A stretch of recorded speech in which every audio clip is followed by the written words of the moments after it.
Sí, bueno, continuamos para cerrar los trabajos del día de hoy, para cerrar con broche de oro. Este módulo 3, el tema de la armonización legislativa en los estados. Tenemos a la maestra Nuria Gabriela Hernández Abarca. Voy a leer una breve reseña curricular. Es licenciada en Derecho con especialidad en Comercio y Arbitraje Internacional por la Universidad del Pedregal y maestra en Ciencias Penales, Criminología y Medicina Legal Forense por la Facultad de Derecho de la Barra Nacional de Abogados. Cursó estudios en Derecho Parlamentario por la Universidad Iberoamericana y actualmente cursa la maestría en Derecho por la UNAM. Ha sido asesora jurídica y parlamentaria en diversas comisiones legislativas desde el año 1997. Actualmente se desempeña como directora interina para estudios de la armonización legislativa en los derechos humanos de las mujeres y la equidad de género del Centro de Estudios para el Adelanto de las Mujeres y la Equidad de Género de la Cámara de Diputados. Dejo con ustedes a la maestra Nuria Gabriela.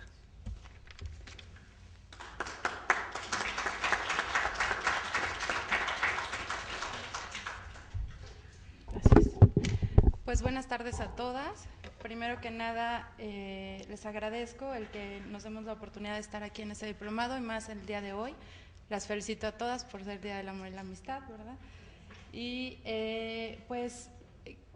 me siento muy agradecida y muy orgullosa de poder compartir con ustedes un poco lo que hacemos en el quehacer diario, en el trabajo que desempeño en la Cámara de Diputados. Nuestro trabajo, además de hacer análisis con perspectiva de género de algunos temas, es precisamente revisar el ordenamiento jurídico federal a la luz de los instrumentos internacionales y poder proporcionarle a los diputados y a las diputadas algunas ideas de las reformas que son necesarias para el país en la materia. Entonces, yo estuve escuchando un poco de la ponencia anterior.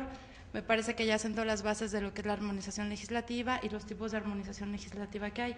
Me gustaría hacerles un repaso un poco, un tanto académico sobre de dónde nace la obligación del Estado mexicano de armonizar sus leyes y por qué es importante armonizar la legislación federal a los instrumentos internacionales en materia de derechos humanos de las mujeres. Entonces, si pasamos la primera lámina, Adri, por favor. Bueno, yo decía un poco que, a ver, ya la, perdón,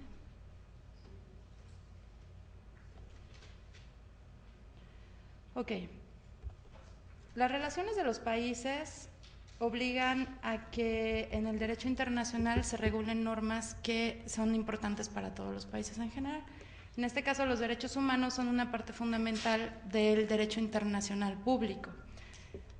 En este sentido, tenemos que el derecho internacional lo podemos definir como el conjunto de normas reguladoras de las relaciones entre los sujetos, llamando sujetos a los estados de la comunidad internacional.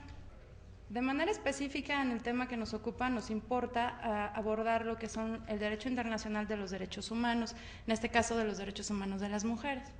El derecho internacional de los derechos humanos se integra por los tratados internacionales en derechos humanos, las declaraciones internacionales de derechos humanos, las normas del soft law, que son un poco las recomendaciones que no son obligatorias para los estados, y la jurisprudencia internacional, ¿no? Un poco lo que nos comentaba la doctora Bárbara. Dentro del sistema de protección de derechos humanos tenemos el Sistema Universal de Protección de los Derechos Humanos o el Sistema ONU, que es el Sistema Universal.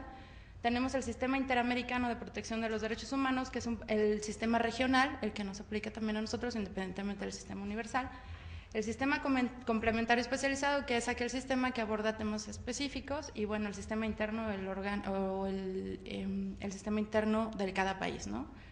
Bueno, a su vez, los instrumentos se dividen en instrumentos vinculantes y no vinculantes, como podemos ver en la pantalla. Bueno, ahorita que aparezca en la pantalla. Tenemos como instrumentos vinculantes, tenemos a los tratados, a las convenciones, a los convenios, los protocolos, los pactos, todos ellos son de obligatorio cumplimiento para los estados que los firman. Y tenemos los instrumentos no vinculantes, que son las declaraciones, las conferencias y los consensos. Todos esos son comúnmente conocidos como el marco internacional de lo políticamente acordado. ¿Qué quiere decir esto? Que los estados, si bien es cierto, no es un instrumento obligatorio, los estados tienen una carga política y moral en el cumplimiento de estos, en el seguimiento y observancia de estos instrumentos. Bueno, después de este derecho internacional tenemos como obligatorio observar el derecho interno. Todos aquí sabemos que el derecho interno está conformado por un conjunto de normas que constituyen una unidad jurídica del Estado o del país en el que estamos, en este caso México, y que en el caso de nuestro país se conforma por la Constitución como primer orden jerárquico, la Constitución Política de los Estados Unidos Mexicanos. Inmediatamente después tenemos a las normas jurídicas generales que han seguido todo un proceso legislativo, desde su creación hasta su aprobación y sanción por el Ejecutivo, que es la publicación en el Diario Oficial de la Federación. Posteriormente tenemos a los reglamentos y por último tenemos las sentencias judiciales y las resoluciones administrativas. En todos estos niveles es necesario hacer una armonización legislativa, tal y como lo decía la maestra Bárbara Illán. En el caso que nos corresponde para esta ponencia, solamente vamos a abordar la armonización legislativa a nivel federal con la internacional, pero sin duda alguna me parece, y reitero lo que ella decía, que la importancia que tiene la armonización jurídica de los reglamentos es muy, muy grande, al igual que los ordenamientos que están en los municipios. Es muy importante tomar atención en esa parte, y ahí las regidoras que nos acompañan, los regidores, pues tienen mucho trabajo que hacer, ¿no? Bueno, podemos decir también que en el territorio de cada país tienen vigencia tanto las normas de derecho interno como las normas de derecho internacional. Lo anterior por lo que les comentaba, que un Estado o un país al firmar un tratado se compromete y obliga al Estado y a todos sus agentes a cumplirlo. Me refiero a agentes, a todas las personas que son servidores públicos y que tienen una obligación de cumplir y seguir al pie de la letra lo que el Tratado Internacional nos señala. La realidad de nuestro país nos muestra que muy pocas veces se atiende a lo que señalan los instrumentos internacionales por desconocimiento o porque realmente no le entienden o no les interesa a los servidores públicos aplicarla. Pero bueno, todo eso puede provocar una responsabilidad para el Estado. Muy bien, les quiero explicar un poco. La doctrina del derecho internacional presenta 3 tipos de teorías, según las cuales los estados se obligan de una manera u otra a cumplimentar los tratados internacionales.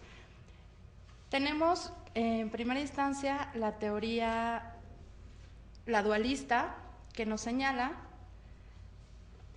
que los dos órdenes jurídicos, es decir, el derecho internacional como el derecho interno, son totalmente distintos y existen independientemente uno del otro, ¿no? Ninguno de ellos define la validez del otro. Tenemos la doctrina monista que nos señala que los dos órdenes jurídicos se encuentran unificados en un solo sistema jurídico, pero uno de ellos prevalece sobre el otro. A su vez, esta doctrina monista se divide en monista nacional y monista internacional. Para el caso de nuestro país, la doctrina monista, lo que aplica a nuestro país es la doctrina monista nacional. Más adelante vamos a ver por qué. Y la doctrina coordinadora que nos señala que esta doctrina parte, al igual que la monista, de la unificación de las distintas ramas jurídicas en un solo sistema, pero que a diferencia de la monista, es en que las relaciones entre ambas, entre el derecho nacional y el internacional, no son de coordinación, más no de subordinación, como en el caso de la monista nacionalista. Ok, ¿qué quiero decir con esto? Que si existiera un conflicto entre un tratado y nuestra Constitución, para el caso nuestro aplicaría que la que es válida es lo que dice la Constitución, por el sistema monista nacionalista que tenemos. Si existiera en otro supuesto un conflicto entre un tratado y una legislación federal, la que tiene mayor prioridad sería el tratado, no la legislación federal. ¿Cuál es el fundamento que nos explica esta doctrina monista nacional? Bueno, en nuestra Constitución, en el artículo 133, nos señala que serán ley suprema de la Unión la Constitución Política de los Estados Unidos Mexicanos en primer lugar, las leyes del Congreso que de esta Constitución emanen y los tratados que estén acorde o de acuerdo con esta Constitución celebrados y que se celebren por el Presidente de la República. Es decir, si un tratado internacional no está acorde con lo que nuestra Constitución señala, pues simplemente el Estado no tendría que ratificarlo. Es por eso que somos monista nacionalista, porque en primer orden tendríamos que anteponer a la Constitución antes de cualquier tratado que se pretendiera firmar.